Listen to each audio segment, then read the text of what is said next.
Hi, welcome to our channel of IGNOU Audiobooks, Indira Gandhi National Open University, School of Law, SOL, Diploma in Paralegal Practice, DIP. BLEPOO1 Clinical Course. Block 1 Guide to Legal Research and Writing. Unit 2 Legal Research. 2.1 Introduction. In this unit, you will learn the method whereby you can conduct effective and thorough legal research. It is a step-by-step approach to identifying the correct questions and issues, the law applicable and the materials that will help you in this process. The ability to know where to look and how to conduct legal research is crucial for any legal work, and you will learn these skills. To start with, this unit will help you identify how and where to proceed with research. Further, you will learn to identify the material sources of law, primary and secondary, which are essential to analyze any legal issue before you. You will learn how to find primary and secondary sources, and also how to use them. The details of case analysis and how to interpret the law are also part of this unit. 2.2 Objectives. After going through this unit, you should be able to conduct effective legal research, explain where to look and what to look for when researching a legal issue, assess what value to place on the information you have, how useful it is to your case, and cite and correlate the research to the issues at hand. 2.3 Beginning legal research. 2.3.1 Background research. The first question you need to ask and answer is, why is legal research important? As a paralegal, you will be faced with issues and problems, which may be complex or relatively simple, but for each situation, you must have the ability to address the issues and be sure of the answers to the questions of your clients. When you are working with a lawyer, she will depend upon you to research and find the answers to many of the questions that come up in a legal situation. In the absence of a lawyer, these skills will help you build a cogent case in your representations before a government agency or any other grievance redressal forum. In all such instances, it is essential that you are clear on the basics of legal research and have the ability to search for and find the right answers. The most important part of legal research is to assess what you are looking for and where to look for it. In order to begin your research, you first need to address the legal problem by using the IRAC method, which you learnt in the previous unit. As a first step, make a clear assessment of the factual situation. Then, formulate the issues in question for the particular situation. At this stage, you will need to research the rules that are applicable. Only then would you be able to apply the facts to the rules and come to a conclusion and argument regarding your case. 2.3.2 How and where to start. Once you have identified the issues, you need to look for the law. One of the first questions is, where will I find the relevant material? Upon identification of the issues in your case, you will have a general idea with regard to the subject matter, an area or areas of law that you will need to inquire into. There are two important places where you can find material and information for your research: the library and the internet. It is advisable to begin your research at a legal library that has a sufficient collection of books, cases and journals for your research. At the library, as a first step, locate the index of books, which could also be digitized and available online. Using this will help you locate which books will be relevant to your research, as well as the exact location of these books in the library. Once you have identified the books you require relating to the areas of law that you need to research, you should proceed to read and assimilate the information in the books. This information will help you refine your questions and the issues, and will probably result in more research questions that you will need to address. The library is also a source of legislation, case law, books, including legal dictionaries and encyclopedia. Another means of collecting information is through the internet. There are specific websites that will provide information on legislation, as well as case law and law journals. However, many of these websites require paid subscription. Some libraries might have these subscriptions and you can use such sites through computers at the library. However, there are also unpaid websites that contain information regarding cases and laws in India. Some of these useful websites are ex-Government of India, http://goidirectory.nic.in/.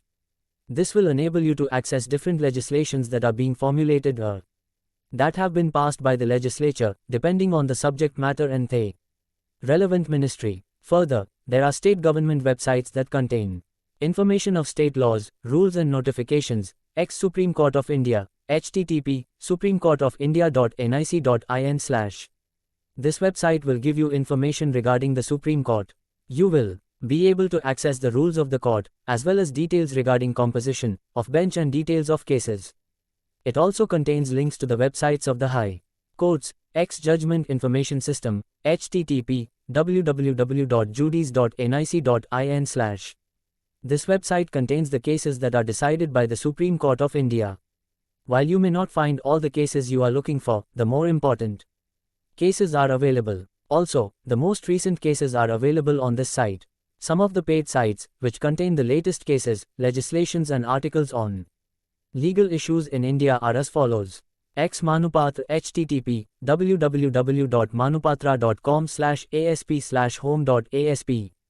X Inlaw http www.inlaw.com/. 2.4 Material sources of law. Material sources of law essentially mean where to look to find the relevant law that is applicable. This is different from formal sources of law, which you studied in the previous unit, and which related to the authority of the source. Material sources refer to where we can find these sources. These are divided into primary and secondary sources. The division of sources of law into primary and secondary also has an impact upon the binding nature and value of the source of law to the court. A primary source has mandatory or binding authority when deciding the outcome of a case. Hence, when searching for authority on a point, it is important to find primary sources. In case you are unable to find a primary source, then you must ascertain secondary sources on the point in question, though this is not of mandatory authority. In such a case, it has persuasive value to the court, which it may rely upon. There is a hierarchy in the use of sources, with primary sources being relied upon first and secondary sources being used only later. 2.4.1 Primary sources of law.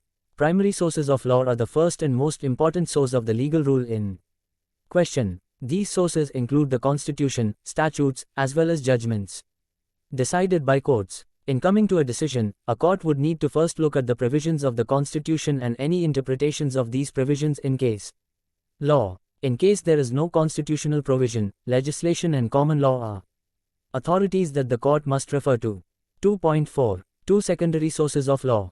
Secondary sources include those sources that can be used in order to interpret and analyze the primary sources of law. This includes digests, law journals, treatises and books. These sources will not only give you a comprehensive picture regarding the legal issue at hand, but will also direct you towards case law on the point and analyze various cases and interpretations of an issue. In a court, however, these may be relied upon to persuade the court, but are not mandatory for the court to follow. They may also be used in conjunction with mandatory authority in order to advance an argument more forcefully. In other words, in a court of law, secondary sources have only a persuasive value. 2.5 Statute, legislation. 2.5.1 How to find statute. As you have learned in Unit 1, subsection 1.4.1, there is a process in which laws are created by the Parliament or state legislature. Statutes are found in the Official Gazette of the Government of India, in case they are central legislations. State legislations will be found in the State Gazette. Further, these are usually also available on government websites. Books relating to a particular area of law will usually also contain the legislation on the point in its entirety, as a schedule or appendix at the end of the book.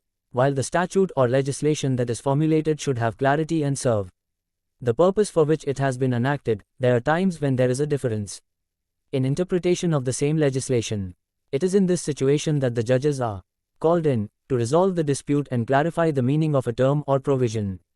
So, what happens if you are relying on a provision of a statute, and you are not clear of the exact meaning of the term? 2.5.2 Rules of interpretation. The rules or methods that judges use in the interpretation of the statute is what is known as statutory interpretation. These provide guidance to the judges in the manner in which they approach a particular provision, in order to interpret it in the light of the case at hand. However, these approaches do not provide ready answers, and it is up to the judges to interpret the law using these rules. It is important for you to know the methods of statutory interpretation, as you may come across provisions and are unsure of how they are to be interpreted. Once you assess this, you will need to supplement your understanding by checking case law on the point or amendments to the enactment, in case the meaning has been clarified by these means. The literal approach. The literal approach emphasizes that the words of the statute are to be read and this is to be taken into account What the literal reading of the sentence actually means is the interpretation that is to be given to the law. For example, there were only red roses in the garden would be interpreted to mean that the only flowers present in the garden were red roses. There is no other interpretation possible for this sentence. The golden rule. What would happen if, when applying the literal rule, the result were absurd? How is this to be remedied? In such a situation, the golden rule is applied, which means that an alternative interpretation is to be used when faced with a situation of absurdity. However, what this alternative interpretation should be is left to the judge on a case-by-case basis. For example, there were only red roses in the garden.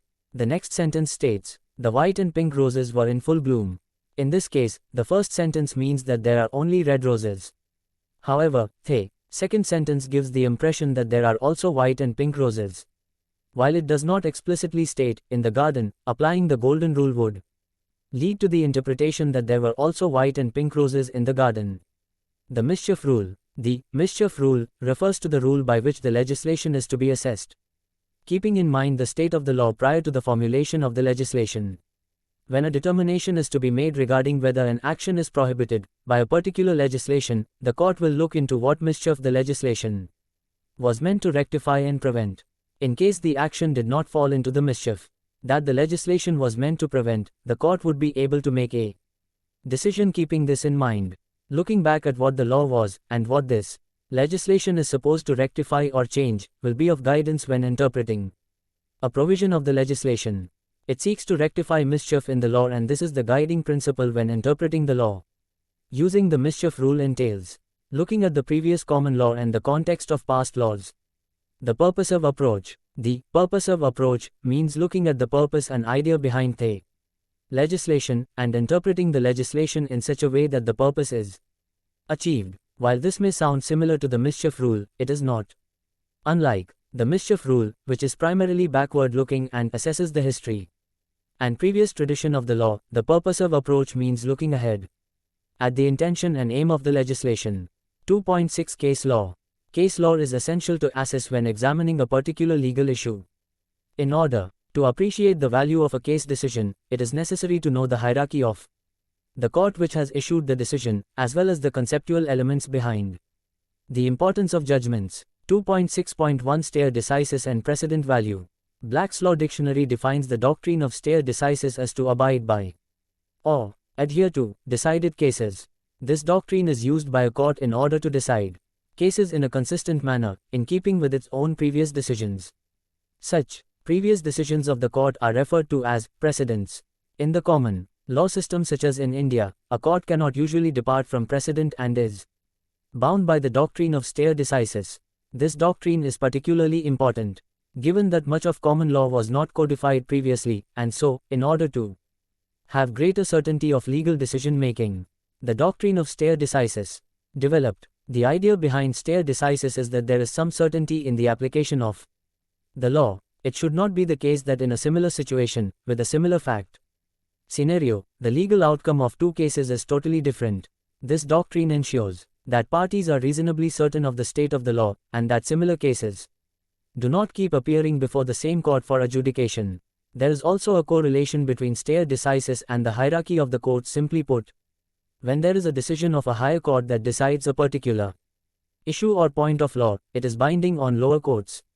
For example, the decision of the Supreme Court of India on a particular point of law will be binding on the high courts. However, when the Karnataka High Court makes a decision, this will not be binding on the Supreme Court or another high court.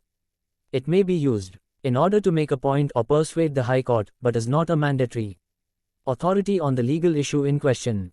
Essentially, a decision of a lower court cannot bind a higher court or an equal court. Look at the screen. Figure 2.1, Relationship between courts in the application of precedent. 2.6.2 Ratio decidendi and obiter dictum. Ratio decidendi essentially means the reason for the decision or the principle that is used to determine the decision.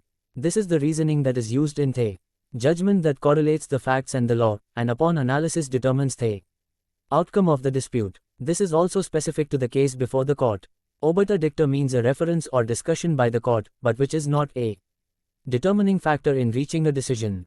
It is an observation and is not central to the decision or determination of the dispute. These are two significant and essential differences that need to be understood, as when you read a case, you must be able to separate the obiter from the ratio decidendi. This is crucial, as when you place reliance upon a case to build an argument, it must be upon the ratio of the case, and not remarks that are not crucial to the decision at hand. While the obiter may be important nonetheless, it would not be of use in determining the precedent value of the decision. The value of a case as precedent lies in the ratio of the case, and this is what must be followed. Example, the court delivered a judgment related to the following situation. Mr. X was walking across the street when a cyclist knocked him down. Mr. X was on his way for an appointment with a client and was in a hurry to cross the road. He was not at the zebra crossing. The cyclist was cycling at 30 km/h on a busy street. Mr. X sustained injuries on his head and as a result was hospitalized for a month. He lost his income for that time. The court was asked to determine whether the cyclist was negligent and if Mr. X was entitled to compensation for his injuries and loss of income. In this situation, the court held that due to the negligence of the cyclist, who was traveling at a high speed, he was liable to Mr. X for injury and loss of income. The court also noted that while Mr. X was in a hurry, this was not material to the case. Here, the ratio decidendi of the court is that as the cyclist was traveling at a high speed, there was the likelihood of an accident, which makes the cyclist liable. The observation regarding Mr. X's hurried state was not a determining factor for the case. 2.6.3 Distinguishing cases. This is another important concept that is linked to the precedent value of the decision, as well as the ratio decidendi of the case. When there is a dispute that is to be determined by a court, it will assess precedents before it, in order to determine whether those cases are applicable. In such a situation, the court will look at the case being cited as precedent, and will determine the ratio decidendi and obiter dicta of the case. In case it finds that the ratio has been on the basis of different facts or situation, then that case is distinguished from the present case before the court. This means that the court will examine and differentiate the former case from the present case, and will thus not have to follow the prior decision. In case the court is unable to distinguish the cases, it will be bound to follow the decision of the higher court. Now, keep in mind the above example in subsection 2.6.2. A case that has come up before another court has a similar fact situation in mind, with a few differences. The first is that the person crossing the road, Mr. P, crossed at an intersection. He noticed that the light indicated that a pedestrian should stop and not cross. However, being in a hurry, he crossed at that time. At this instant, a cyclist was crossing that part of the road and knocked him down. Mr. P also suffered injuries and needed to be hospitalized for 2 days with a concussion and a broken hand. The court in this case is subordinate to the court that decided the case of Mr. X. It is bound to follow cases decided by the superior court unless it can distinguish the case. Here, the court assessed the case of Mr. P comparing it to the case of Mr. X. In this case, Mr. P has broken the law and crossed when he should not have. He contributed to the accident that occurred, and this was held to be contributory negligence. The court said that in this case, there is a difference in material facts and it can be distinguished from the previous case. As a result, the outcome in this case would be different, due to contributory negligence of Mr. P. He will not be entitled to compensation as claimed. 2.6.4 How to read a case. An important skill that you need to learn is how to read and identify cases, and decide upon their relevance for your research. Cases are found in law reporters, and further details regarding the law reporters are in subsection 2.6.5. Please look at the following figure. Look at the screen. Figure 2.2, Basic information of a case. Figure 2.2 represents the basic information you will need to know regarding a case. In the figure, points 1. The petitioner and the respondent. These are the opposing parties to the case, who have submitted their dispute to the court. The words may vary: prosecution and defendant, appellant and respondent, claimant and respondent, but in every case, there is the person who approaches the court and the opposing party. Point 3 refers to the citation of the case.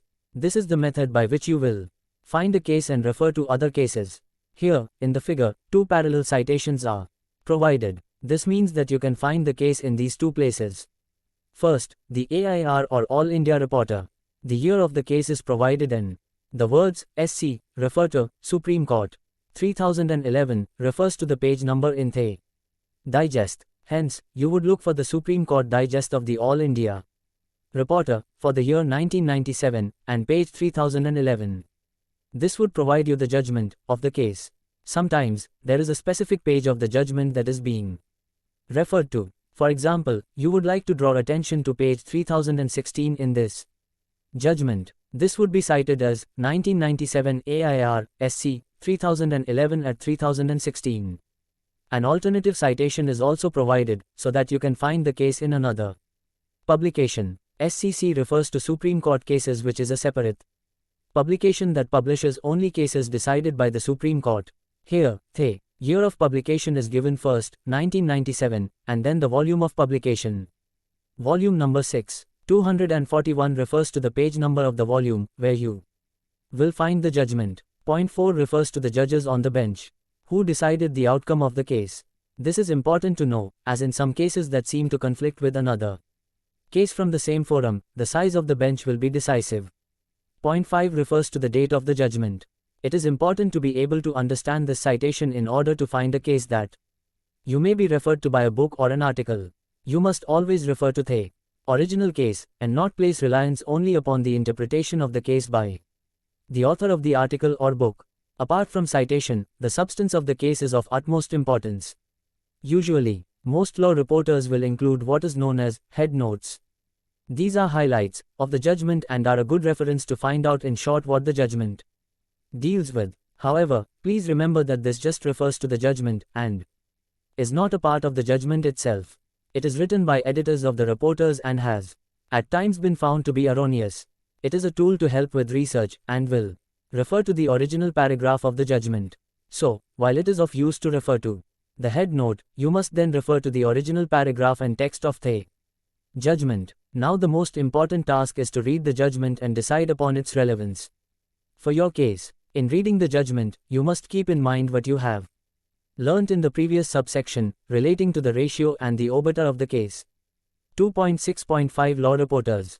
Law reporters are those publications that publish judgments of courts on a regular basis. These are mostly decisions of the higher courts, such as High Court and Supreme Court decisions. The decisions of the lower courts are not usually published by law reporters. There are a number of law reporters that are available, and below is a list of the most widely used and easily available.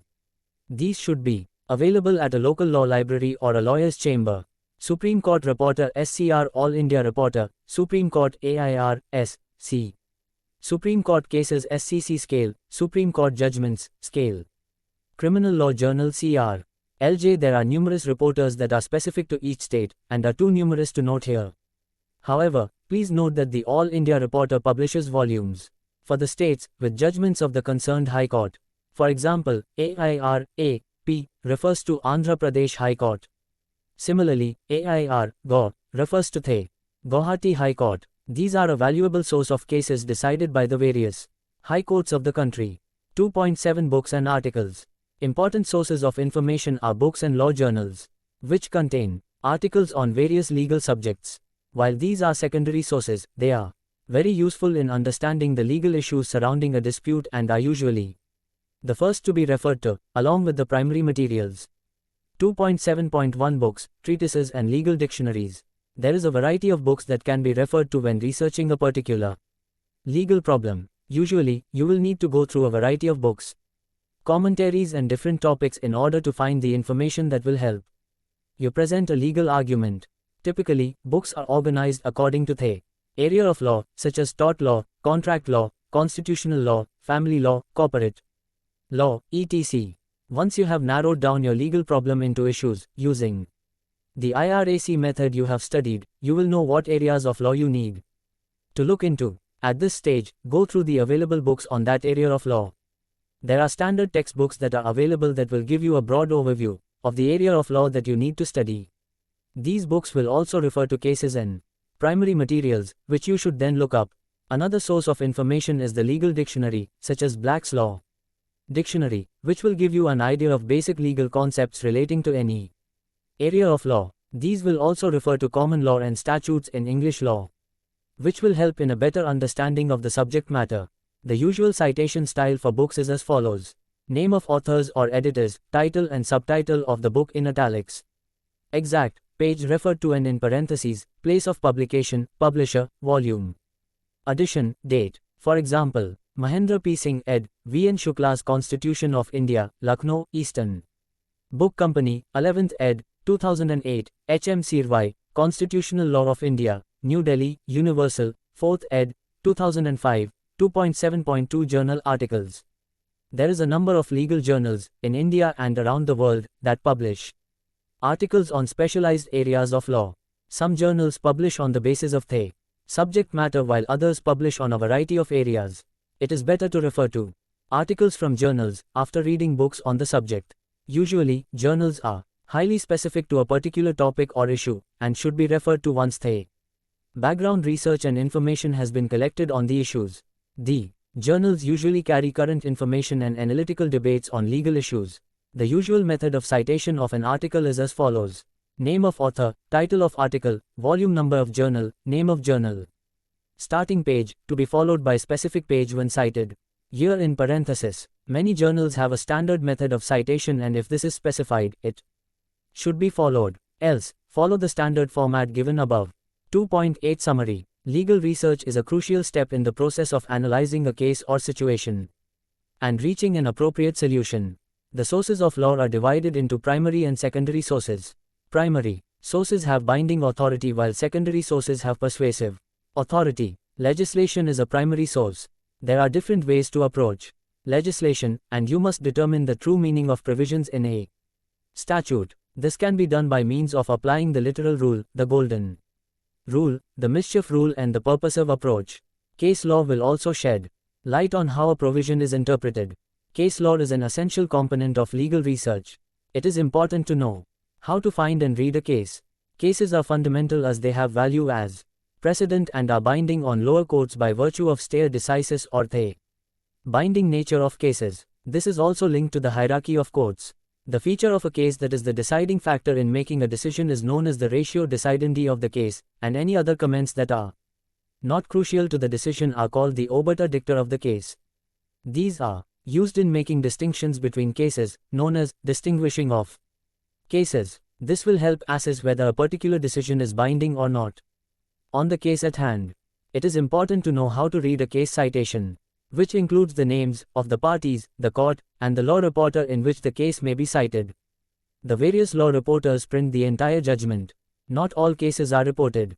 Books, encyclopedias, and dictionaries are very useful in legal research. They are secondary sources and may be used for persuasive value. There are particular formats for citation of these sources.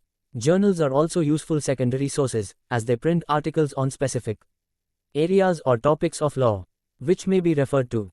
Again, there are particular formats for the citation of articles. Thank you for watching. We will see you in the next video with the next chapter.